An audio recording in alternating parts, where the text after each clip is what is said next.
Hello मेरे प्यारे बच्चों, सुना है कि आजकल केमिस्ट्री खूब रट रहे हो। But you know what, you don't just need to only memorise chemistry. You know why? Because chemistry is very interesting and very easy to understand. If you don't believe me, let me welcome you to my YouTube channel VRS eHub Chemistry. तो chemistry पढ़ना क्यों है? तो आपको पता होगा कि जो केमिस्ट्री है वो बहुत सारे एंट्रेंस एग्जामिनेशन में पूछे जाते हैं and this is scoring as well because इसका क्वेश्चन बहुत जल्दी बन जाता है. ठीक है, तो ये कौन कौन से एंट्रेंस एग्जाम्स में पूछे जाते हैं जैसे आपको पता होगा, कुछ कुछ तो आपको पता ही होगा, जैसे में IIT JEE advance, JEE mains, NEET, AIIMS, JIPMER और भी अदर एंट्रेंस एग्जामिनेशन है, नाम सुने होंगे, क्यूसैट, वेबजी, वेस्ट बंगाल जो entrance examination, Odisha JEE, etcetera etcetera etcetera. But in सब के अलावा ये इंपॉर्टेंट इसलिए भी है क्योंकि ये बोर्ड में भी पूछा जाता है. जो क्लास 11th में है उनके लिए इंपॉर्टेंट, बोर्ड के लिए भी है. ठीक है, तो मैंने ये बोला कि ये केमिस्ट्री इंटरेस्टिंग है प्लस इजी है, तो क्या आपको मेरे बात पे विश्वास करना चाहिए या नहीं करना चाहिए? ठीक है, तो इसके लिए आपको मैं अपने बारे में थोड़ा बता दूं, थोड़े ब्रीफ में, कि मैं हूं कौन, so that you can easily decide that you have to trust me और not on my words. Okay, so this is me Vikas Kumar. आपको पता होगा कोटा कल्चर, कोटा में क्या होते हैं, टीचर्स को या फैकल्टीज को उनके नाम से कम उनके इनिशियल से ज्यादा जाने जाते हैं. ठीक है, तो मैं भी वहां पर VK सर के नाम से पॉपुलर था and I was chemistry lecturer there. वैसे भी स्टिल अच्छा नहीं लगा था, इसको मैंने मूव करा दिया. ठीक है, हाँ, तो मैं अपने बायो के बारे में बता रहा था, तो मैं वापस आता हूं. तो I was a super student of 2010-2012 batch. Super सारे लोग जानते होंगे. ठीक है, जो नहीं जानता है एक बार सुपर मूवी देख लेना. ठीक है, दिस इज नॉट प्रमोशन. ठीक है, देख लेना, वर्थ वॉच मूवी है. ठीक है, after super 30 I have completed my graduation from NIT Rourkela and then उसके बाद मैंने, आपको पता होगा कि कोचिंग इंस्टीट्यूट बहुत से हैं कोटा में. ठीक है, तो मैंने रेजिडेंस एडवेंचर कोटा में मैंने काम किया है, काफी अच्छी एंड रिप्यूटेड कोचिंग थी वहां पर, थी नहीं है. And after then I have work in Aakash also. ठीक है, सो ये इतना काफी है मेरे बारे में जानने के लिए कि मेरे बात पे विश्वास करना है या नहीं करना है. ठीक है, तो चलते हैं फर्स्ट चैप्टर की तरफ, दैट इज मोल कंसेप्ट. तो जब हम मोल कंसेप्ट के बारे में बात करते हैं तो एक चीज ध्यान रखना, ये बहुत ही बेसिक और एक एलिमेंट्री टॉपिक है.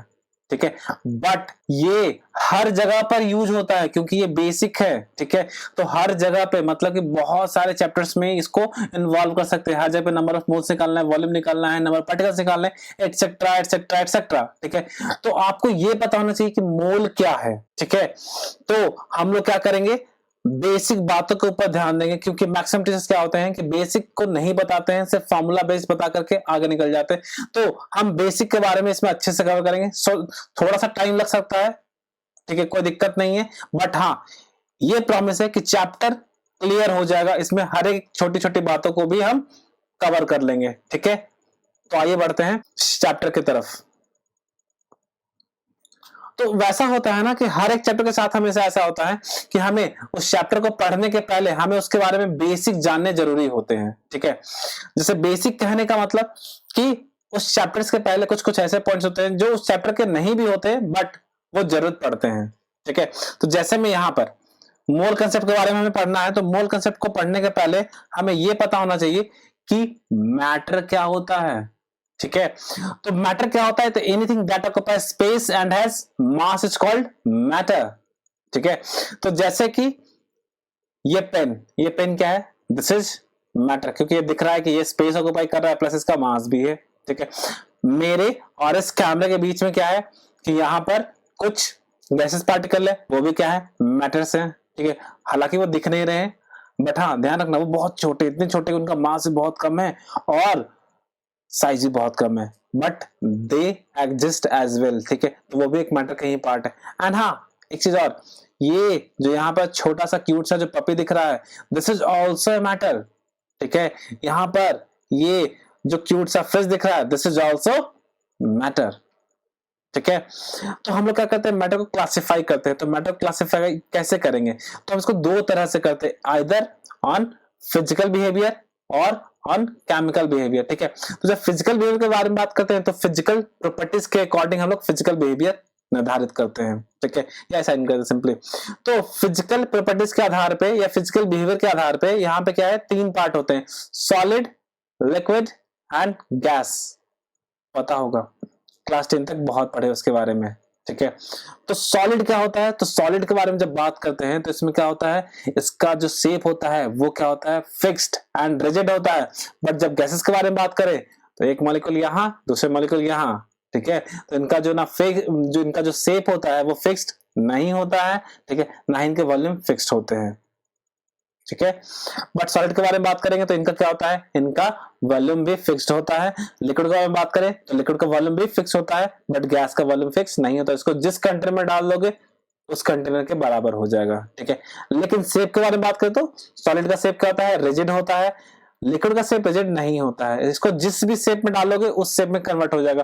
फॉर एग्जांपल, जैसे कि यहाँ पर ये पानी दिख रहा है। ठीक है, तो ये जो पानी दिख रहा है तो अभी क्या है, ये ऐसे है, इसको ऐसे पलट दिए तो ये पूरा इस तरह से हो गया। ठीक है, तो बेसिकली इसको जिस भी कंटेनर में डाल दोगे ये उसके शेप में चला जाएगा, बट हाँ वॉल्यूम जितना था उतना ही रहेगा। ठीक है, बट गैसेस का ऐसा नहीं है, उसको जिस कंटेनर में डालोगे उतना ही पूरा का पूरा वॉल्यूम एक्वायर कर लेगा। ठीक है, अगर जो बात करें सॉलिड के बारे में, इंटरमॉलिक्यूलर फोर्स ऑफ अट्रैक्शन, तो वो क्या होता है, मैक्सिमम।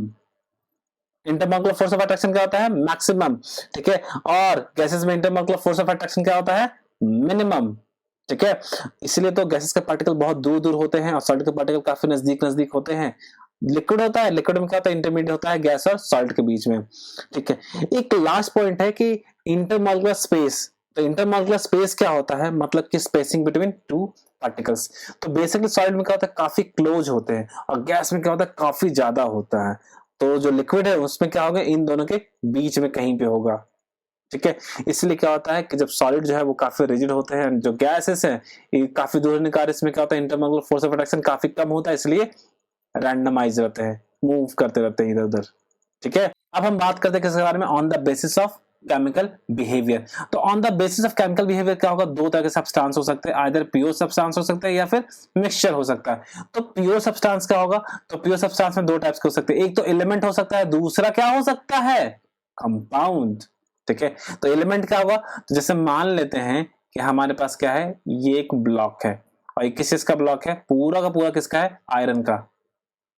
ठीक है, Fe ब्लॉक है, ये भी क्या है, Fe का ब्लॉक है, ये भी क्या है, Fe का ब्लॉक है। ये पूरा का पूरा किस चीज का बना हुआ है, आयरन। लेट्स से कि ये आयरन का बना हुआ है। ठीक है, तो इसमें क्या है, पूरे के पूरे क्या है, एक टाइप के ही एटम्स है, तो ये Fe के, तो इसलिए क्या है, एलिमेंट का ही पार्ट है। तो एलिमेंट का जो कंस्टिट्यूएंट पार्टिकल होता है वो कौन सा होते हैं, एटम्स।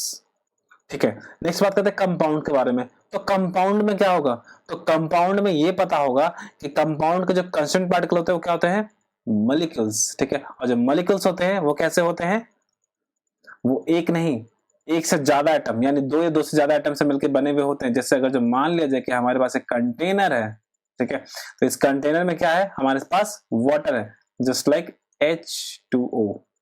ठीक है, तो यहां पर H2O है, यहां पर भी H2O ही होगा, यहां पर भी H2O ही होगा, यहां पर भी H2O है, यहां पर भी H2O है, यहां पर भी H2O और यहां पर भी H2O है, हर जगह पर H2O होगा। ठीक है, तो ये H2O यानी 2:1 का जो रेशियो है, दो हाइड्रोजन एक ऑक्सीजन का, वो यहां पर भी है, वो यहां पर भी है, वो यहां पर भी है, वो यहां पर भी है, यहां पर भी है, हर जगह पे है। ठीक है, तो ये मेंटेन है। ठीक है, तो ये मेंटेन है, तो इसको हम लोग क्या बोलेंगे, कंपाउंड बोलेंगे। ये भी क्या है, प्योर, जस्ट लाइक कि हमारे पास एक क्या है, कंटेनर जिसमें क्या रखा हुआ है, वाटर। तो यहाँ पर भी H2O है, यहाँ पर भी H2O है, इधर भी H2O है, इधर भी H2O है, इधर भी H2O, इधर भी H2O, हर जगह पर क्या है, H2O ही है। ठीक है, तो इसका मतलब ये भी क्या है, प्योर है। ठीक है, अगर जो हम इसके बारे में बात कर लिए, ठीक है, हाँ, तो आप बात करते हैं किसके बारे में, मिक्सचर के बारे में। तो मिक्सचर क्या होते हैं, दो टाइप के होते हैं, कौन कौन से, heterogeneous mixture and homogeneous mixture. ठीक है, तो इसके बारे में अभी ज्यादा जानने की जरूरत नहीं, इसके बारे में हम पढ़ेंगे बट आगे। ठीक है, अब नेक्स्ट स्लाइड के बारे में बात करते हैं। तो जो नेक्स्ट स्लाइड है इसमें दिखा कि ब्रेन है वो बहुत सारे पार्ट में टूट गए। ठीक है, और टूट करके फिर से क्या किया, कंबाइन किया और क्या हो रहे हैं, एक स्क्रीन बन गया। ठीक है। तो बेसिकली हम यहाँ पे बात कर रहे हैं कि जो स्मॉलेस्ट पार्टिकल, जो smallest pieces of a substance क्या होंगे, ठीक है। तो हम लोग एलिमेंट के लिए जो बात करें तो एलिमेंट के लिए क्या होगा, एटम, ठीक है। अगर जो हम लोग किसके लिए बात करें, मॉलिक्यूल्स के लिए बात करें, मॉलिक्यूलर कंपाउंड के लिए, तो क्या हो जाएगा, मॉलिक्यूल। और आयनिक कंपाउंड्स के लिए बात करें तो उसका फॉर्मूला यूनिट हो जाएगा, जैसे कटायंस बोले या फिर अनायंस बोले, ठीक है, कुछ भी बोल दें। बात समझ में आ रहा है, ठीक है। तो एलिमेंट के लिए क्या हो जाएगा, एटम। जैसे में हम बात किए थे पिछले ही वाले में कि यहाँ पे Fe का ब्लॉक्स था, ठीक है। जो जितने भी Fe के ब्लॉक्स होंगे यहाँ पे सारे के सारे क्या होंगे, Fe पूरा का पूरे में रहेगा, ठीक है। और ये जो Fe वाला होगा ये क्या होगा, एलिमेंट है, जिसका कंस्टिट्यूएंट पार्टिकल क्या है, आयरन, ठीक है। दूसरा क्या है, मॉलिक्यूलर कंपाउंड। मॉलिक्यूलर कंपाउंड यानी एक जो मॉलिक्यूल्स है, ठीक है, जैसे हम H2 के बारे में बात किए थे, ठीक है। यहाँ पर तो हम CH2Cl2 दिखा दिए हैं, बट हम H2O के बारे में बात करें कि हम लास्ट में H2O के बारे में बात किए थे। तो ये जो H2O है वही क्या होगा, हर जगह पे होगा, जैसे भी लास्ट स्लाइड में बात किए थे कि H2O H2O H2O H2O हर जगह पे होगा, हर जगह पे, ठीक है। तो ये जो मॉलिक्यूलर कंपाउंड है किससे से बना हुआ होगा, मॉलिक्यूल से, ठीक है। नेक्स्ट हम लोग बात करते हैं आयनिक कंपाउंड। तो आयनिक कंपाउंड किससे बना होता है, फॉर्मुलेट। फॉर्मुलेट कहने का मतलब जैसे आपको पता होगा कि H2SO4, ठीक है, जब पानी में डालते हैं तो क्या होता है, H प्लस और SO4 2- के फॉर्म में टूट जाता है, ठीक है। H2SO4, तो ये क्या है, अनायन, ये क्या है, कटायन, ठीक है। ये क्या है, ये कंस्टिट्यूएंट यूनिट्स हैं, यानी फॉर्मूला यूनिट है किसके, आयनिक कंपाउंड के, ठीक है। कोई दिक्कत नहीं यहाँ तक, ठीक है। तो हम आगे बढ़ते हैं, ठीक है। और एक टर्म है जिसके बारे में हमें जानना जरूरी होता है, that is relative atomic mass. But वो है क्या, उसके जानने के पहले एक स्लाइड देखते हैं, ठीक है, कि how do we measure entities, मतलब किसी भी सब्सटेंस को हम लोग मेजर कैसे करते हैं, ठीक है। तो जैसे हमारे पास क्या होता है, मास। मास किसमें होता है, ग्राम, एक किलोग्राम में मेजर करते हैं, ठीक है। जैसे अगर जो मान लीजिए कि मेरे को जरूरत पड़े, ठीक है, चीनी का, तो हम लोग कहाँ जाते हैं, दुकान में जाते हैं, बोलते हैं कि भैया 1 किलो चीनी दे देना या आधा किलो चीनी दे देना। तो वो क्या करता है, वो आधा किलो चीनी इधर रखा और आधा केजी का जो वेट होता है उसके इधर रखा, या 1 केजी का जरूरत है तो 1 केजी यहाँ पर रख दिया, जितना भी जरूरत है उसके अकॉर्डिंग यहाँ पे क्या कर दिया, वेट को यहाँ पे रखा और उससे कंपेयर कर लिया। तो वो क्या करता है, कंपेयर करता है 1 केजी से। तो ये जो 1 केजी है वो कहाँ से आया, वो एक रेफरेंस है। वो कौन सा रेफरेंस है, तो आपको पता हो कि प्लैटिनम और इरिडियम का क्या होता है, रखा हुआ एक लैब में, ठीक है। इसी से हम लोग क्या किए हैं, कंपेयर किए हैं सारी चीजों को। हम लोग बोले हैं कि इसके बराबर जो भी होंगे, ठीक है, वो क्या होगा, वो 1 केजी होगा। जस्ट लाइक कि यहाँ पर इसमें क्या लिखा हुआ है, ये 1 केजी लिखा हुआ है, ठीक है। तो ये जो 1 केजी यहाँ पर लिखा हुआ है, ठीक है, इसका मतलब क्या है, ये इसको भी हम लोग क्या किए, कंपेयर किए हैं किससे, 1 केजी वेट से। जरूरी नहीं है कि हम इससे ही कंपेयर करें, ठीक है। इससे कंपेयर करके बहुत सारे वेट निकाले हुए ऑलरेडी, हम लोग उससे कंपेयर कर लिए। तो हमारे पास जो दुकानदार है उसके पास क्या होता है, उसके पास वेट होता है 1 केजी का, उसके पास पूरा सेट होता है 50 ग्राम से लेकर के पूरे 5 केजी, 40 केजी, 20 केजी सब होते हैं उसके पास, ठीक है। तो मेरे को जितना चाहिए हम उसके अकॉर्डिंग वहां से मेजर कर सकते हैं, ठीक है। तो बेसिकली कहां से आता है, तो ये रेफरेंस से आता है, ठीक है। कहां से आता है, रेफरेंस से, ठीक है। वो कौन सा रेफरेंस, तो यहाँ पे जो लैब में रखा हुआ है इससे हम लोग कंपेयर करते हैं, इसके बराबर जो मास होगा उसको हम लोग क्या बोलेंगे, 1 केजी। Very good. हाँ, जैसे यहाँ पे बहुत सारा सोना है, ठीक है, इसको जो मेजर करना है तो हम लोग क्या करेंगे, इसको वेट करेंगे किससे, केजी या ग्राम में ही मेजर कर लेंगे, ठीक है। तो हमें पता चल जाएगा, ठीक है। सोना है, गोल्ड वाला सोना नहीं है, इतना भी बोरिंग नहीं चल रहा है। अब देखो यहाँ पे वॉल्यूम। तो वॉल्यूम के बारे में जब बात करते हैं तो वॉल्यूम के बारे में क्या होता है, सेम एक कंटेनर है जो कि डिफाइंड है, इसमें जो पर्टिकुलर जो लिक्विड रखा है तो क्या होगा, वो 1 लीटर होगा, ठीक है। तो जो 1 लीटर होगा तो उसके लिए जब हमारे पास डिफाइंड है कि ये जो कंटेनर है, मान लें कि इस कंटेनर में रखा गया तो वो क्या होगा, 1 लीटर के बराबर। इससे हम लोग कंपेयर करके हम क्या कर लिए, ये निकाल लिए, ठीक है, इसको भी निकाल लिए, इसको भी निकाल लिए, इसको भी निकाल लिए, ठीक है, मेजर कर सकते हैं इससे। तो अब हम लोग को पता है कि ये जो है, ये सब सारी चीज किससे, इस एक पर्टिकुलर कंटेनर रखा हुआ है जिसका स्टैंडर्ड एक वॉल्यूम है जो कि ऑलरेडी रखा हुआ है। नहीं तो पता चलेगा कि यहाँ पर जो 1 केजी मेजर कर रहे हैं वो यूएस में जाके अलग होगा 1 केजी, ठीक है। इसलिए हमको क्या चाहिए, एक स्टैंडर्डाइजेशन तो चाहिए ही चाहिए। जैसे 1 केजी यहाँ पर चाहिए वैसे ही 1 लीटर हमको यहाँ पर भी चाहिए, ठीक है ना, ठीक है। तो जैसे यहाँ पर दिख रहा हो कि ये है या फिर ये है या फिर ये, इस सबसे हम लोग क्या करते हैं, लिक्विड को मेजर करते हैं किसके टर्म्स में, वॉल्यूम के टर्म्स में, ठीक है। तो इसका मतलब क्या है, वो भी एक रेफरेंस से डिसाइड करता, वो भी एक रेफरेंस से डिसाइड होता है। जैसे यहाँ पर ये क्या है, पानी का बोतल से, इसमें क्या है, हम लोग बोलते हैं कि इसमें 1 लीटर वाटर अटता है, ठीक है। तो जब 1 लीटर वाटर अटता है इसका मतलब क्या है, इसमें एक रेफरेंस हम लोग डिसाइड किए हैं कि हाँ भाई यहाँ तक जो पानी होगा पर्टिकुलरली क्या होगा, वो 1 लीटर होगा। जब 1 लीटर होगा उसको हम लोग बोल दिए कि हाँ भाई ये 1 लीटर का बॉटल है, इसमें जितने भी पानी होंगे वो क्या होगा, वो 1 लीटर ही होगा, ठीक है। अब बात करते हैं डिस्टेंस के बारे में, ठीक है, कि जो डिस्टेंस है वो डिस्टेंस किसमें मेजर करते हैं, मीटर में या फिर किलोमीटर में, ठीक है। डिस्टेंस किसमें मेजर करते हैं, मीटर्स में या फिर किलोमीटर्स में, ठीक है। तो यहां पर ध्यान रखना कि जब मीटर्स में या किलोमीटर्स में मेजर करते हैं तो मतलब कि इसका भी 1 मीटर जो होता है वो भी क्या है, एक रेफरेंस हम लोग डिसाइड करते हैं, ठीक है। आपको पता होगा कि जो सनलाइट होता है ना, ठीक है, ये उससे पर्टिकुलरली हम लोग यहाँ पे निकालते हैं कि वो 1 मीटर कितना होता है, ये पर्टिकुलरली 1 किलोमीटर कितना होता है, ठीक है। तो अब यहाँ पे क्या होता है, एक पर्टिकुलर टाइम में, ठीक है, जो सन है, सन का जो लाइट है जितना डिस्टेंस ट्रेवल करता है उसको हम लोग क्या बोलते हैं, 1 मीटर बोल दिए, ठीक है। अब वो 1 मीटर क्या है कि हम लोग उसको मेजर कर ले कि हाँ 1 मीटर भाई यहाँ से यहाँ तक होता है, ठीक है। और जब यहाँ से यहाँ तक होता है, ठीक है, इसका मतलब कि हम लोग क्या कर दिए, इसको हम डिफाइन कर दिए यहाँ से यहाँ तक, भाई 1 मीटर है, हमको जो 2 मीटर मेजर करना है तो इसको 2 टाइम्स कर देंगे, 10 मीटर मेजर करना है तो इसको 10 टाइम मेजर्स कर लेंगे सिंपली, ठीक है। तो ये ऐसे हम लोग कैलकुलेट कर देंगे इसको, मास को, वॉल्यूम को, डिस्टेंस को। तो अब एक बात बताओ कि जो एटम्स है वो क्या होते हैं, काफी छोटे होते हैं, इससे भी ज्यादा छोटे, ठीक है।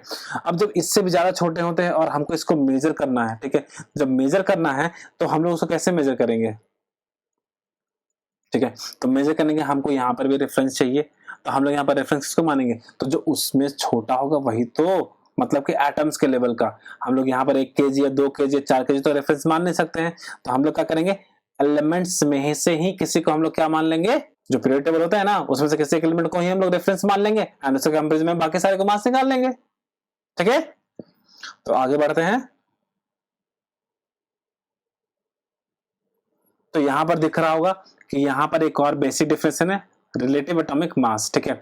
तो रिलेटिव एटॉमिक मास क्या होता है, ठीक है, ये बहुत सारा लिखा हुआ है, इतना ज्यादा पढ़ने की जरूरत नहीं है, हम इसको एक्सप्लेन कर दे रहे हैं, ठीक है, कि रिलेटिव एटॉमिक मास क्या होता है, तो मास of given element upon mass of reference element, ठीक है। तो रिलेटिव एटॉमिक मास निकालने में क्या करते हैं कि जो गिवन एलिमेंट है उसको हम डिवाइड कर देंगे किससे, रेफरेंस एलिमेंट से, ठीक है। तो ध्यान होगा जैसे हम लोग वहां पे क्या कहते हैं, एक रेफरेंस एलिमेंट रेफरेंस लिए थे ना 1 केजी, उससे हम सारी चीजों को कंपेयर किए थे, वैसे ही यहाँ पर हम लोग कर लेंगे हाइड्रोजन, और हाइड्रोजन सबको कंपेयर कर देंगे उसे डिवाइड करके, ठीक है। तो पहले क्या था कि स्टार्टिंग में 16th सेंचुरी में हम लोग क्या लिए थे, हाइड्रोजन लिए थे, ठीक है। उसका फिर जब टाइम आगे बढ़ा तो पता चला कि भाई कुछ न कुछ कंट्रडिक्शन आ रहा है, तो हम लोग हाइड्रोजन को हटा के हम लोग क्या ले लिए, फिर ऑक्सीजन को हम लोग ले लिए एज ए रेफरेंस, ठीक है। बट ऐसा क्यों किए थे इसके बारे में हम बताएंगे, ठीक है। ठीक है, तो अगर जो हाइड्रोजन स्केल को लिए हैं, ठीक है, तो हाइड्रोजन हो जाएगा हमारा रेफरेंस, ठीक है, और जो ऑक्सीजन को लिए हैं तो हमारा ऑक्सीजन स्केल पे ऑक्सीजन हो जाएगा रेफरेंस, ठीक है। जैसे यहाँ पे देख सकते हैं, ठीक है, कि हाइड्रोजन स्केल क्या हो जाएगा, relative atomic mass is equal to क्या हो जाएगा, mass of 1 atom of element divided by mass of 1 atom of hydrogen, ठीक है। यहाँ पर क्या है, हाइड्रोजन है हमारा रेफरेंस, ठीक है, और यहाँ पे अगर जो मान लिया ऑक्सीजन लिख दिए तो ऑन ऑक्सीजन स्केल क्या हो जाएगा, relative atomic mass is equal to mass of 1 atom of an element upon 116 into mass of 1 oxygen atom, ठीक है। यहां तक तो बात क्लियर है, ठीक है। बट एक चीज ध्यान रखना कि यहाँ पे हम लोग हाइड्रोजन से ऑक्सीजन की तरफ क्यों गए, फिर ऑक्सीजन से हम लोग कार्बन की तरफ क्यों गए। पहले हमारे पास जब हाइड्रोजन था तो उसमें क्या दिक्कत था कि हम लोग ऑक्सीजन की तरफ गए और फिर ऑक्सीजन से हम लोग कार्बन की तरफ गए, ठीक है। तो इसको समझने के लिए हम लोग क्या करते हैं, थोड़ा सा इसको समझते हैं, ठीक है। हाँ, तो लेट्स से कि हमें क्या करना है, हमें मास निकालना है, किसका मास निकालना है, किसका मास निकालना है, मान लेते हैं सल्फर का, ठीक है। तो सल्फर का एटॉमिक मास हमको अभी पता है कि कितना होता है, 32 होता है, ठीक है। और हमको यहाँ पे क्या करना है, हाइड्रोजन के रिस्पेक्ट में निकालना है, ठीक है। तो मान लिया जाए कि हम इंडिया में बैठे हैं, ठीक है, और इंडिया में जो हम हाइड्रोजन पकड़े हैं वो कौन सा है, 1H1, ठीक है। तो अब इसके कंपेरिजन में इसका जो रिलेटिव एटॉमिक मास है वो कितना हो जाएगा, 32 अपॉन इसका मास क्या है 1, तो इस केस में कितना आ गया, 32 आ जाएगा, क्या आ जाएगा, इस केस में 32 आ जाएगा, ठीक है। बट अगर जो मान लिया जाए कि कोई बंदा चाइना में बैठा है, ठीक है, तो चाइना में बैठा है वो जो हाइड्रोजन पकड़ा तो उसको हाइड्रोजन क्या दिख गया, ड्यूटेरियम, ठीक है। इसका एटॉमिक मास क्या होता है 2 और इसका एटॉमिक नंबर 1। तो इस केस में अगर जो हम निकालेंगे कि रिलेटिव एटॉमिक मास कितना होगा, तो इसका तो 32 होता है, तो 32 अपॉन 2 यानी कितना हो जाएगा, 16 हो जाएगा, ठीक है। अच्छा, अगर जो मान लेते हैं कोई बंदा यूएस में बैठा है, ठीक है, और वो यूएस में बैठ कर जो कैलकुलेट कर रहा है, तो वहां पर क्या हो जाएगा 32/3, यानी कितना हो जाएगा ये 10.66। ठीक है।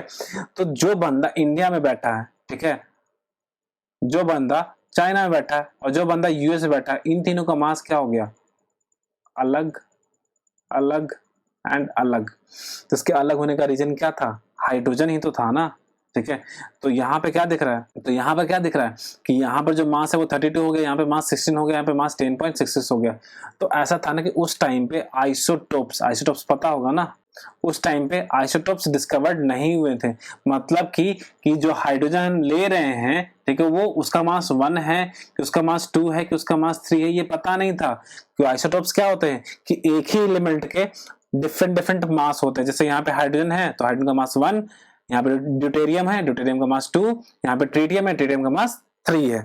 बट ये कंसेप्ट उस टाइम पे पता ही नहीं था। तो लोगों को लगा कि भाई हाइड्रोजन में ही कुछ दिक्कत है, चलो हाइड्रोजन को यहाँ हटा देते हैं, हम लोग दूसरा ले लेते हैं। ठीक है। पता होगा इंसान का नेचर ये कि जब कुछ प्रॉब्लम आता है तो प्रॉब्लम छोड़ के भाग जाता है। तो फिर वहां पे क्या हुआ कि वो हाइड्रोजन को छोड़ दिए और फिर कहां बढ़े, ऑक्सीजन की तरफ। तो फिर जो नेक्स्ट स्केल लिया गया था वो कौन सा था, ऑक्सीजन। तो यहाँ पे 1/16 to mass of 1 oxygen atom को हम लोग क्या किए, रेफरेंस मान लिए। बट अभी भी हमको आइसोटोप्स के बारे में पता नहीं है। ठीक है। और हमको अभी पता है कि ऑक्सीजन में कितने आइसोटोप्स होते हैं, 3। कौन कौन से, एक होता है O16, और कौन सा होता है O17, और कौन सा होता है O18। तो ये टोटल 3 टाइप के क्या होते हैं, आइसोटोप्स होते हैं। ठीक है। अगर जो मान लो कि इस केस में हमको सल्फर का मास है जो मेजर करना है, तो हम लोग क्या करेंगे, तो यहाँ पे रिलेटिव मास क्या हो जाएगा इस केस में 32 अपॉन 1/16 इंटू 16, यानी कितना हो जाएगा, ये 16 से 16 क्या हो जाएगा, कैंसिल आउट हो जाएगा, बच जाएगा यहाँ पे सिंपली 2। अच्छा, इस केस में क्या हो जाएगा, इस केस में हो जाएगा 32 अपॉन 1/16 इंटू 17। ठीक है। तो अब यहाँ पे जो इसका मास हो जाएगा वो क्या हो जाएगा 16 इंटू 18, और इसका वैल्यू कितना आएगा, कैलकुलेट करो 28.44। ठीक है। तो अब यहाँ पर देखो फिर से वही वाला केस आ गया। ठीक है। अगर जो मान लो कि यहाँ पे अगर जो बिहार में कैलकुलेट कर रहे हैं, कैलकुलेट कर सकते हैं भाई, बिहार में भी फैसिलिटी है। ठीक है। तो कैलकुलेट कर सकते हैं। तो बिहार में जो मेजर कर रहे हैं तो 2 आ गया, मुंबई में मेजर किए तो 30.11 आ गया, और अगर जो दिल्ली में किए तो 28.4 आ गया। ठीक है। तो इस केस में क्या हो जाएगा, फिर से मामला गड़बड़ होगा, फिर से मामला अटक गया कहां पे, जो हाइड्रोजन वाले केस में आया था। तो फिर यहां से हमको क्या करना पड़ेगा, मूव करना पड़ेगा। तो मूव कर कहां जाना पड़ेगा, कार्बन पे। तो 1961 में क्या हुआ था, डिसाइड हुआ था कि भाई अब क्या होगा, अब कार्बन को ही हम लोग क्या करेंगे, स्टैंडर्ड रेफरेंस मास लेंगे। ठीक है। यहां तक तो कोई दिक्कत नहीं। ठीक है। तो काम करते हैं, कार्बन को मूव करने से पहले इस रिलेटिव एटॉमिक मास का जो फॉर्मूला है इसके ऊपर 1-2 क्वेश्चन कर लेते हैं। ठीक है। जैसे यहां पे दिख रहा है कि बोला कि find the relative atomic mass of किसका, हीलियम का एंड ऑक्सीजन का विथ रिस्पेक्ट टू किसके, हाइड्रोजन के। ठीक है। तो बोल रहा है कि on hydrogen scale relative atomic मास क्या होता है, मास of 1 atom of element divide by mass of 1 hydrogen atom. ठीक है। तो मास ऑफ हीलियम कितना होता है 4u पता है, हाइड्रोजन का क्या होता है 1u पता है। ठीक है। हम लोग यहाँ पे निकाल देंगे Rm is equal to relative atomic mass is equal to 4/1, यानी सिंपली 4 आ जाएगा। ठीक है। अगर जो ऑक्सीजन का निकालेंगे तो क्या होगा, mass of oxygen equal to 16, मेरे को पता है पीरियड टेबल से। ठीक है। और मास ऑफ हाइड्रोजन कितना है 1। ठीक है। इसको डिवाइड करेंगे तो 16/1 क्या हो जाएगा 16।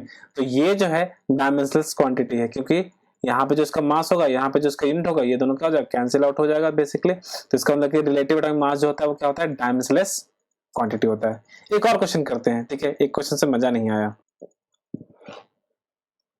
ठीक है।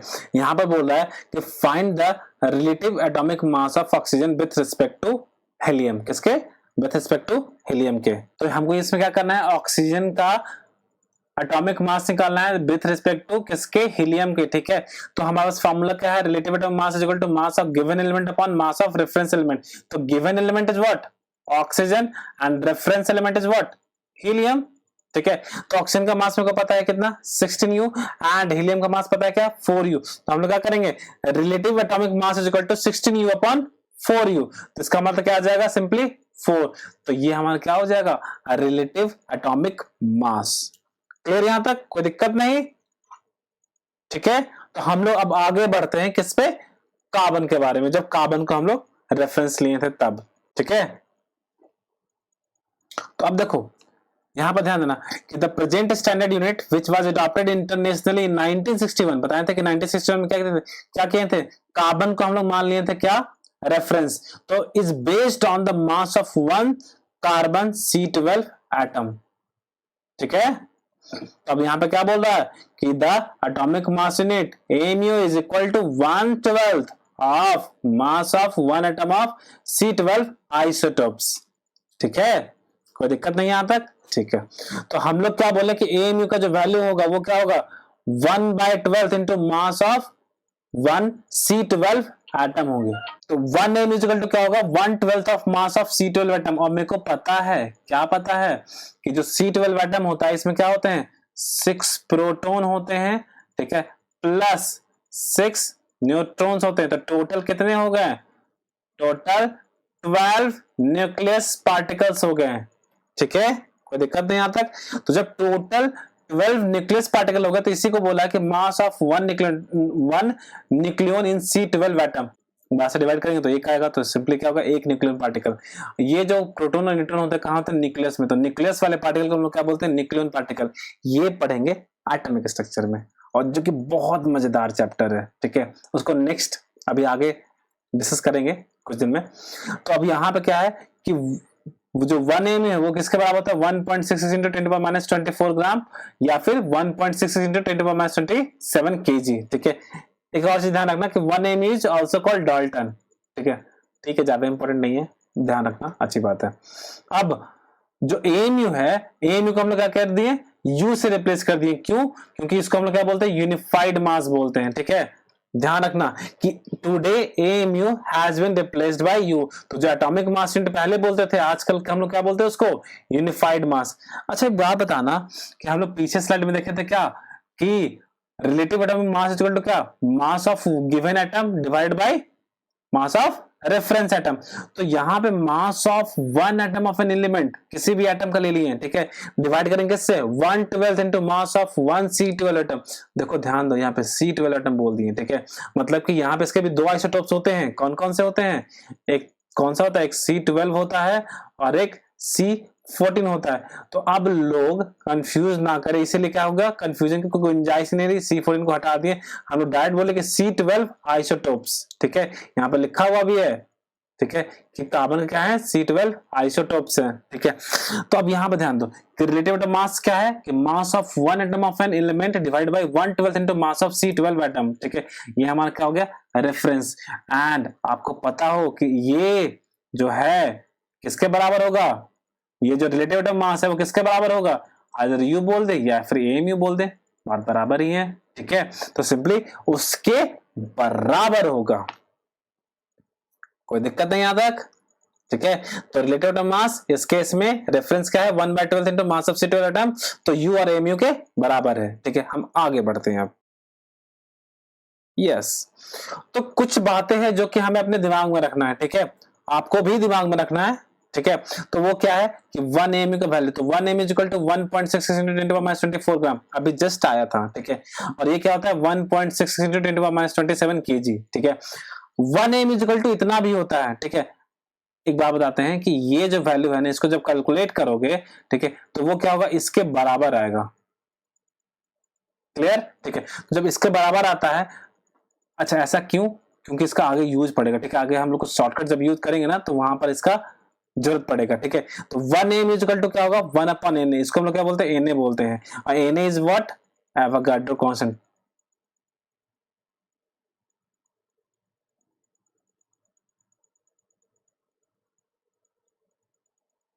ठीक है, ये क्या है, एवोगाड्रो कांस्टेंट है। तो बात यहां तक क्लियर है, ठीक है। अब यहां पे ध्यान रखना, ये जो पॉइंट्स है इसको याद रखना, ठीक है, ध्यान से, बहुत इंपॉर्टेंट, इसलिए फिर से हम इसको एम्फेसाइज कर रहे हैं, ठीक है। अब आगे बढ़ते हैं हम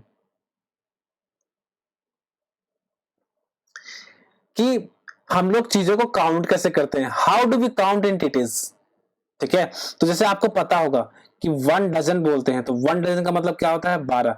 मतलब कि अगर जो बोला गया कि जाओ बाबू 1 दर्जन अंडा लेके आओ, तो इसका मतलब क्या हो जाएगा, 12 एग्स हो जाएंगे इसका मतलब, ठीक है, क्या हो जाएगा, 12 एग्स। या फिर बोला गया कि भाई घर में फास्टिंग है तो एक काम करो 1 दर्जन केला लेकर के आ जाओ, तो इसका मतलब क्या हो जाएंगे, 12 बनानाज हो जाएंगे, ठीक है, 12 बनानाज हो जाएंगे।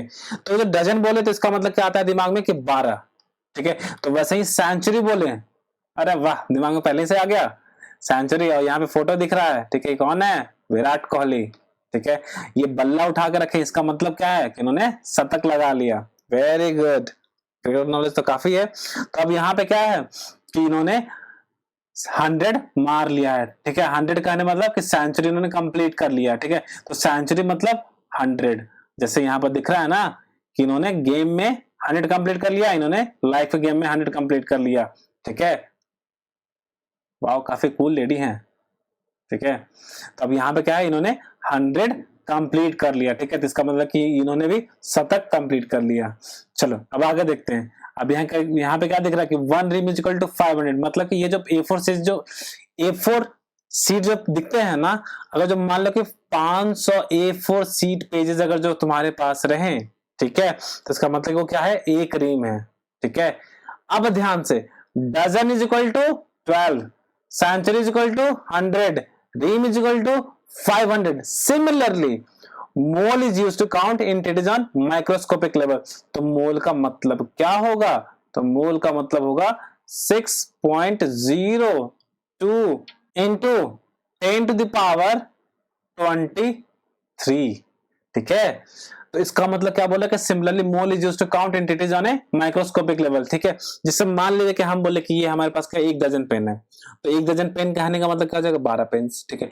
1 सेंचुरी बोल रहे हैं पेन से, इसका मतलब कि हमारे पास कितने हैं, 100 पेन है। और जब बोले कि 1 रीम पेन है, तो इसका मतलब क्या हो रहा है कि 500 पीस पेन है। अगर जब बोल रहे कि 1 मोल पेन है, तो इसका मतलब क्या हो जाएगा हमारे पास 6.022 into 10 to the power 23 pens है। ध्यान रहेगा ये बात, बहुत बढ़िया। अच्छा, अगर जो मान लिया जाए कि अगर जो हम ये बोलते हैं कि अगर जो हमारे पास क्या है, ये है 1 डजन, ठीक है, ये डिजिटल पेंसिल है, अगर हमारे पास क्या है 1 डजन है, तो इसका मतलब क्या होगा, 12 हमारे पास डिजिटल पेंसिल है, ठीक है। और जो बोलते हैं कि हमारे पास क्या है 1 सेंचुरी, तो 1 सेंचुरी कहने का मतलब हमारे पास क्या होगा कि 100 डिजिटल पेंसिल है। और जो हम लोग बोलते हैं कि 1 रीम, तो इसका मतलब क्या हो जाएंगे, 500 पीसेस डिजिटल पेंसिल है। अगर जो बोल रहे कि 1 मोल, तो इसका मतलब क्या हो जाएगा, 6.022 into 10 to power 23 digital pencils हैं हमारे पास। बात समझ में आ रहा है, ठीक है। वैसे ही जैसे मान लिया जाए कि हम बोल रहे हैं कि मेरे हाथ में क्या दिख रहे हैं, 5 फिंगर्स दिख रहे हैं, ठीक है। तो अगर जो हम बोलते हैं कि हमारे पास क्या है 1 डजन फिंगर है, मतलब कि हमारे पास क्या है 12 फिंगर्स। और जो बोल रहे हैं कि हमारे पास क्या है 1 सेंचुरी, तो मतलब कि हमारे पास क्या है 100 फिंगर्स हैं। और जब हम बोल रहे हैं कि हमारे पास क्या है 1 रिम फिंगर है, मतलब कि हमारे पास क्या है 500 फिंगर्स है। और जो हम बोल रहे हैं कि 1 मोल फिंगर है हमारे पास, इसका मतलब कि 6.022 इंटू 10 टू पावर 23 फिंगर्स हैं। इमेजिन मत करना, ठीक है, नहीं तो हम 8वें जुबे बन जाएंगे, ठीक है। तो जस्ट समझाने के लिए था कि अगर जो 1 मोल बोल रहे इसका मतलब क्या हो जाएगा 6.022 इंटू 10 टू पावर 23, मतलब कि ये क्या है, एक बस एक नंबर है, इट्स जस्ट अ नंबर, ठीक है। इस पॉइंट को ध्यान रखना, इसको हम हाईलाइट कर दिए ताकि तुमको समझ में आए कि दिस इज इंपॉर्टेंट, ठीक है, कि मोल का मतलब क्या होगा 6.022 इंटू 10 टू पावर 23, ठीक है। जैसे डजन का मतलब 12, सेंचुरी का मतलब 100, रिंग का मतलब 500, वैसे ही मोल का मतलब 6.022 इंटू 10 टू पावर 23, ठीक है। इंपॉर्टेंट है कि कैसे काउंट करते हैं। आगे बढ़ते हैं, ठीक है। लेट्स टॉक अबाउट मोल, ठीक है। तो यहां पे क्या बात करना है, मास नंबर रिलेशनशिप, ठीक है। रिलेशनशिप का मतलब ये मत समझ लेना, कुछ लोग के ध्यान में आ गया होगा, ठीक है, या कुछ लोग तो ये भी समझ लिए होंगे, ठीक है। तो ना ये वाला रिलेशनशिप, ठीक है, और ना ही ये वाला रिलेशनशिप, ठीक है।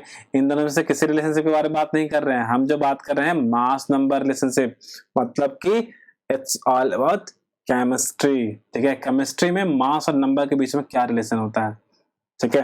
तो सबसे पहले यहाँ पर डेफिनेशन देखते हैं कि जो डेफिनेशन है वो कैसे दिया गया है। तो एक चीज ध्यान रखना कि केमिस्ट्री में क्या होता है ना, कि हम लोग जब डिफाइन करते हैं, ठीक है, तो उसका जो डेफिनेशन है हमारे दिमाग में बिल्कुल क्रिस्टल क्लियर होना चाहिए। जो डेफिनेशन क्लियर है तो बाकी चीजें समझ में आ जाएगी, नहीं तो बहुत दिक्कत होगा, ठीक है। तो यहाँ पे क्या बोला जा रहा है कि a mole is the amount of substance that contain as many entities, ठीक है, एटम्स, एंटिटीज कहने मतलब कि एटम्स, मॉलिक्यूल्स या फिर other particle as there are atom in exactly 0.012 kg या फिर 12 ग्राम ऑफ C12 आइसोटोप्स। नहीं समझ में आया, एक काम कर, इसको पार्ट बाय पार्ट करके देख लेते हैं। तो क्या बोल रहा है कि a mole is the amount of substance, मतलब मोल एक अमाउंट ऑफ सब्सटेंस है, तो वो कितना कैसा सब्सटेंस है, विच कंटेन्स या that contains as many entities, entities का मतलब ये सारे हैं, एटम, मॉलिक्यूल, आयन, ठीक है, एक्सेट्रा। तो that contains as many entities as there are atoms in exactly 12 gram of C12 isotopes, मतलब कि 12 ग्राम कार्बन में जितने भी एटम्स होंगे वही क्या होंगे, एक मोल के बराबर होंगे। क्लियर है पॉइंट, कोई दिक्कत नहीं, ठीक है। तो वो नंबर्स कितने होंगे, तो वो नंबर्स होगा क्या, 6.023 इंटू 10⁻23। कहीं कहीं पर ये भी लिखा रहता है कि 6.022 इंटू 10⁻22, ठीक है, कोई दिक्कत नहीं। थोड़ा सा इसके बारे में और डिटेल में बात करते हैं, कैलकुलेट करते हैं कि ये नंबर आया कहां से। हम बताए थे स्टार्टिंग में कि इसको याद नहीं करना, सब समझना है, ठीक है। तो आया कहां से, तो उसको समझने के लिए हम क्या करते हैं, एक सिंपल सा एग्जांपल लेते हैं, ठीक है। एक क्वेश्चन लेते हैं। इस क्वेश्चन में क्या है कि क्वेश्चन बोल रहा है कि find the number of bricks in a wall according to given dimension. तो ये हमारे पास क्या है, एक दीवार है जिसमें क्या है, बहुत सारे ईंटें लगे हुए हैं, दिख रहा है ना, ठीक है। अब बोल रहे हैं इसका डायमेंशन क्या है, 10 फीट, इसका डायमेंशन क्या है, 10 फीट, ठीक है। तो जो डायमेंशन ऑफ वॉल है वो क्या है, 10 फीट इंटू 10 फीट है, ठीक है। अब इसमें जो एक ब्रिक है, उस एक ब्रिक का डायमेंशन क्या है, 1 फीट इंटू 2 फीट, ठीक है। मतलब क्या है, 2 फीट इंटू 1 फीट है।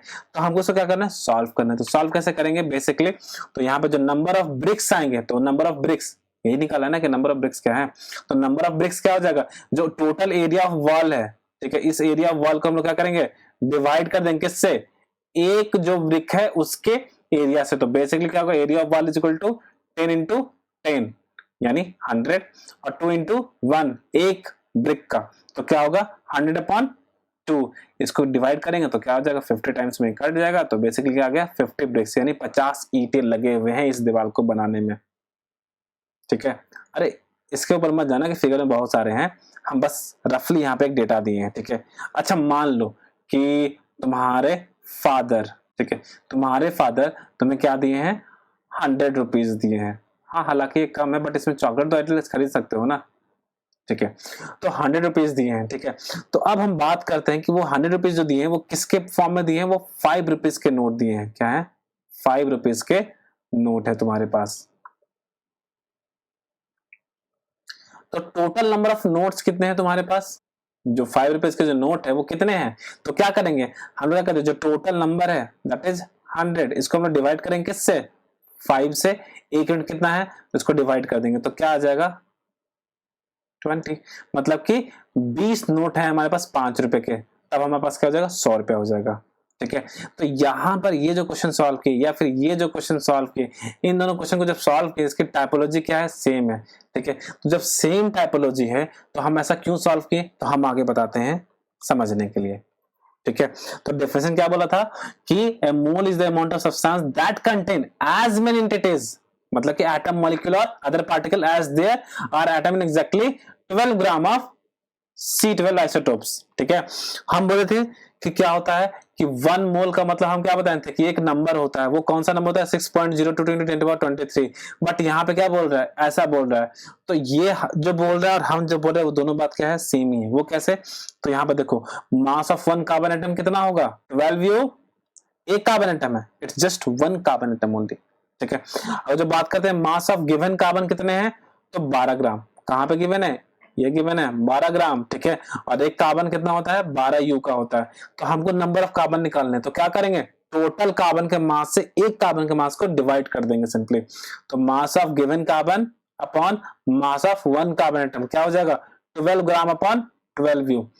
अच्छा यहाँ पे ये ग्राम है, यहाँ पे ये यू है, तो इन दोनों को तो डिवाइड नहीं कर सकते हैं ना, कर सकते हैं नहीं ना। जब डिवाइड नहीं कर सकते हैं तो इस केस में हमको क्या करना पड़ेगा, अगर ग्राम को यू में कन्वर्ट करें या फिर यू को ग्राम में कन्वर्ट करें, ठीक है। तो हम स्टार्टिंग में ही बताए थे कि 1 यू इज इक्वल टू क्या होता है, 1.66 इंटू 10⁻24 ग्राम, ठीक है। तो हम इस यू को चेंज कर दिए यहाँ पे और क्या लिख दिए, 12 ग्राम अपॉन 12 इंटू 1.66 इंटू 10⁻24 ग्राम, ठीक है। अब यहाँ से क्या होगा, ये ग्राम से ये ग्राम कैंसिल आउट हो जाएगा, ये 12 से ये 12 कैंसिल आउट हो जाएगा, और ये जो है ये किसके बराबर आ जाएगा हमारे सामने यहाँ पे, 1 अपॉन 1.66 इंटू 10⁻⁻24 के बराबर, ठीक है। और जब ये आ गया हमारे पास तो अब हमको क्या करना है, इसको सॉल्व करना है। तो जब इसको सॉल्व करेंगे तो वो कितना आएगा, वो इतने के बराबर आ जाएगा, ठीक है। ये सिंपल सा मैथमेटिक कैलकुलेशन है। ये जो 10⁻⁻24 इसको ऊपर लेके जाएंगे तो वो 10⁻+24 हो जाएगा। उसको हम लोग 10 इंटू 10⁻23 ले सकते हैं और 10 को डिवाइड करेंगे 1.66 से तो कितना आ जाएगा, 6.022 इंटू 10⁻23 एटम्स आ गए। मतलब कि 12 ग्राम C12 आइसोटोप्स में कितने एटम्स हैं, तो 6.022 इंटू 10⁻23 एटम्स हैं।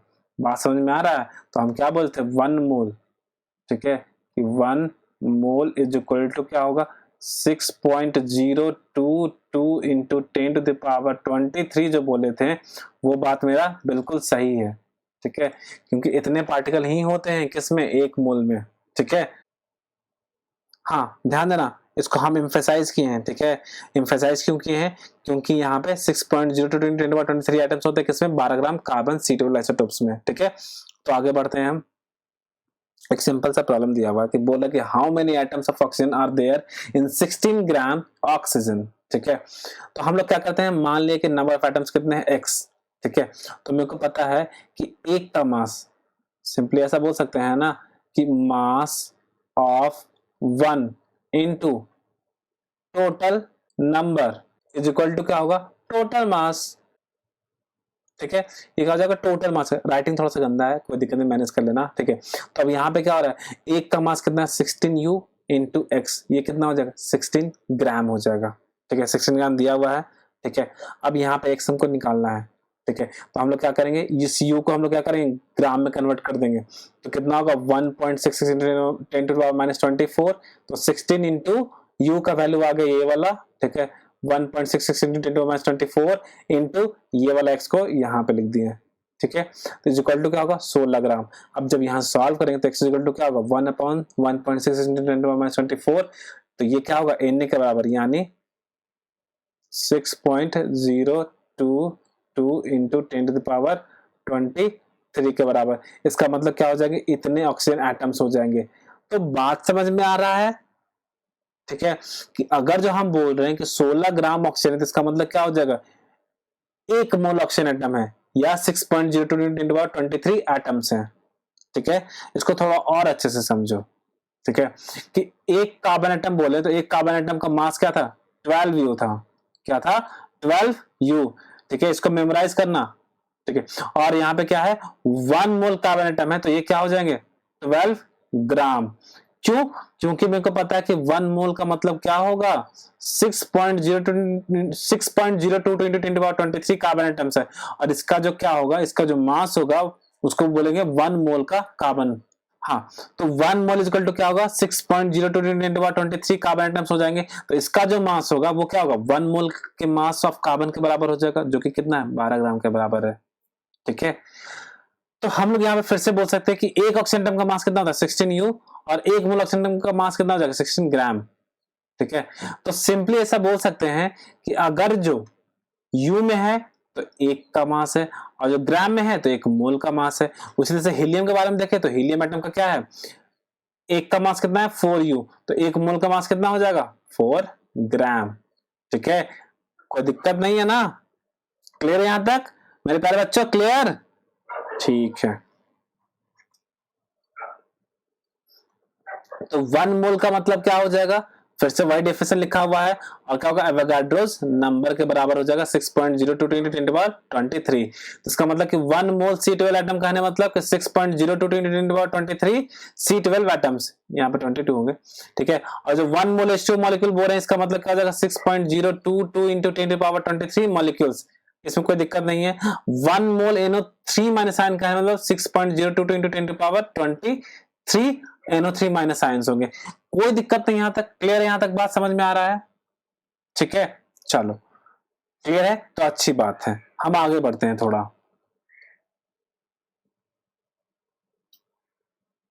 ठीक है। और ये जानते हैं कि एक मोल जो है, how big a mole is, एक मोल जो है वो कितना बड़ा है, ठीक है।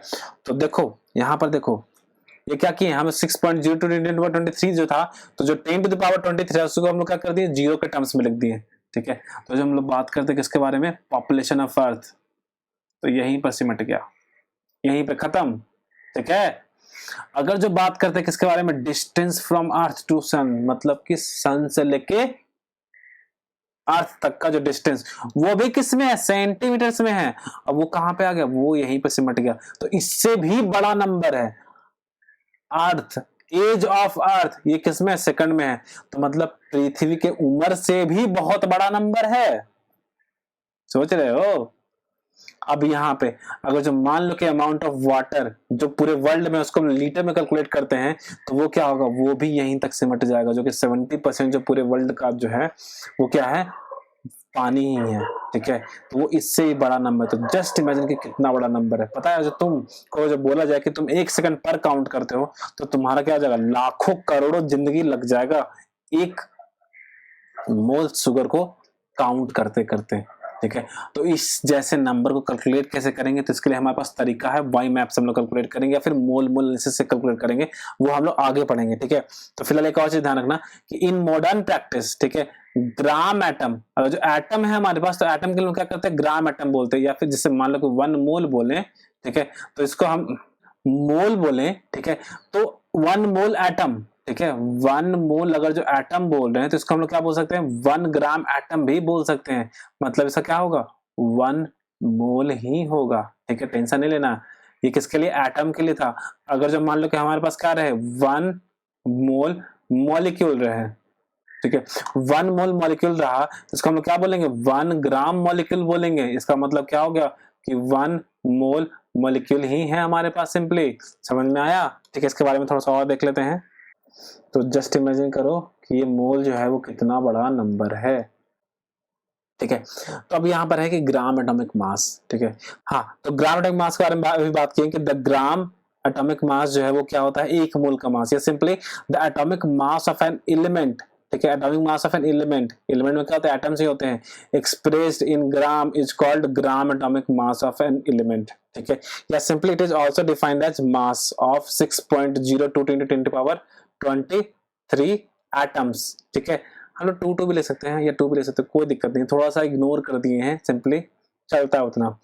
It is also defined as mass of 1 mole substance या 1 मोल एटम, ठीक है। इसके बारे में भी हम बात कर रहे किए थे, ठीक है, कोई दिक्कत नहीं यहाँ तक, ठीक है।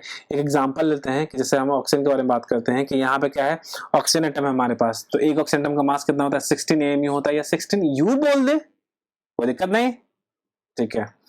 तो अब यहाँ पे 1 ग्राम एटम का जो नंबर होगा वो कितना होगा, 6.02 × 10⁻23 एटम्स होगा, ठीक है। तो हमको जब टोटल का मास निकालना है, तो सिंपली क्या होगा, 1 का मास इंटू टोटल नंबर का मास, तो सिंपली क्या हो जाएगा, हम लोग एमयू को लिख सकते हैं ना इतना, ठीक है। तो 16 into 1.6 into 10⁻24 gram into 6.02 into 10⁻23, तो आपको पता है कि ये इंटू ये जो है वो क्या आएगा, अप्रोक्सीमेटली 1 आएगा, क्योंकि यहाँ पर 10⁻23 है और यहाँ पर 10⁻24 है, ये कट जाएगा तो 10⁻1 आएगा, और 6.02 इंटू 1.6 यानी अप्रोक्सीमेटली 10 आएगा, और 10 इंटू 10⁻1 सिंपली 1, यानी इसको सॉल्व करोगे तो क्या आएगा 1, यानी बचे क्या 16 ग्राम्स, ठीक है। तो 1 मोल ऑक्सीजन का जो मास होगा वो क्या होगा, 16 ग्राम होगा।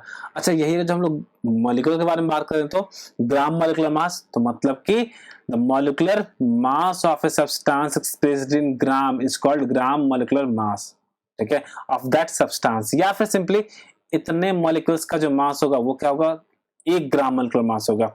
या फिर 1 मोल मॉलिक्यूल का जो मास होगा वो क्या होगा, ग्राम मॉलिक्यूलर मास होगा, ठीक है। फॉर एग्जांपल O2 जो है, तो मॉलिक्यूलर मास ऑफ O2 कितना होता है, एक ऑक्सीजन का मास कितना होता है, O का मास क्या होता है 16, ठीक है। और O2 में कितने हैं 2, तो 2 into 16 mu कितना हो जाएगा 32 mu, ठीक है। और mu का वैल्यू हमको पता है क्या, 1.66 into 10⁻⁻24 ग्राम। और हमारे पास नंबर कितने हैं 6.02 into 10⁻23, तो कितना हो गया 32 ग्राम्स। क्लियर, कोई दिक्कत, ठीक है। तो यहां तक तो बेसिक हो गया कि हम लोग मोल्स के बारे में पढ़ ले कि मोल्स होते क्या है, नंबर ऑफ मोल्स का मतलब, ठीक है। बाकी हम लोग जो कवर होगा मोल्स के बारे में वो नेक्स्ट लेक्चर में करेंगे, ठीक है। बट उससे पहले आज के लेक्चर के लास्ट में एक इंपॉर्टेंट इंफॉर्मेशन, ठीक है, ये सब तक पहुंचाना जहां तक पहुंचा सकते हो, ठीक है, कि अगर जो तैयारी करना है किसी का IIT या नीट का, ठीक है, तो जनरली क्या होता है कोचिंग्स वाले बहुत ही ज्यादा फी मांगते हैं, ठीक है। तो हम लोग यहाँ पे क्या किए हैं कि जस्ट 600 पर मंथ में हम लोग स्टार्ट किए हैं, ठीक है। और फ्रेश बैच अभी जस्ट स्टार्ट होने ही वाला है, तो you can contact us from this, ठीक है। और ध्यान रखना कि जो नॉर्मली फी है हम लोगों ने 1000 डिसाइड किया है एज पर मंथ, ठीक है। बट फिलहाल अभी स्टार्टिंग है तो इसमें हम लोगों ने क्या किया 40% डिस्काउंट रखा है। एंड जो नंबर ऑफ क्लासेस होगा वो क्या होगा 12 क्लास पर मंथ, ठीक है। या फिर अप्रोक्सीमेटली हम लोग बोल दें कि यहाँ पे क्या होगा 3 क्लास पर वीक होगा, ठीक है। And this is completely online, ठीक है। तो अगर जो आप बहुत ज्यादा फी नहीं पे करना चाहते हो या बहुत सारे ऐसे लोग हैं जो फी बहुत ज्यादा नहीं पे कर सकते हैं, तो वो इसको ज्वाइन कर सकते हैं at a very minimum cost, ठीक है। और यहाँ पर दिख रहा होगा कौन कौन से फैकल्टी होंगे। सौरभ सर हैं, ये जो है बायोलॉजी के लिए हैं, मैं विकास सर जो कि केमिस्ट्री के लिए हैं, राजीव सर जो हैं वो फिजिक्स के लिए हैं, ठीक है। और मैथ्स के लिए भी टीचर हैं यहाँ पर, ठीक है।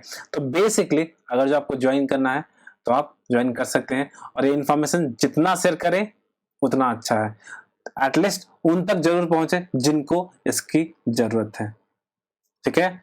तो आप हमसे जुड़ सकते हैं डाउट क्लास एंड क्लासेस के लिए किसी भी सोशल मीडिया प्लेटफॉर्म से, इंस्टाग्राम, मैसेंजर, फेसबुक, व्हाट्सएप, किसी से भी कनेक्ट हो सकते हैं, ठीक है। So thanks for listening. And if अगर जो आपको मेरा ये लेक्चर समझ में आया, ठीक है, एंड लगता है कि औरों को भी समझ में आएगा, ठीक है, तो please subscribe and share this as much as you can, ठीक है, ताकि ये उनके पास जरूर पहुंचे जिनको इसकी जरूरत है। So bye everyone and thanks for listening me.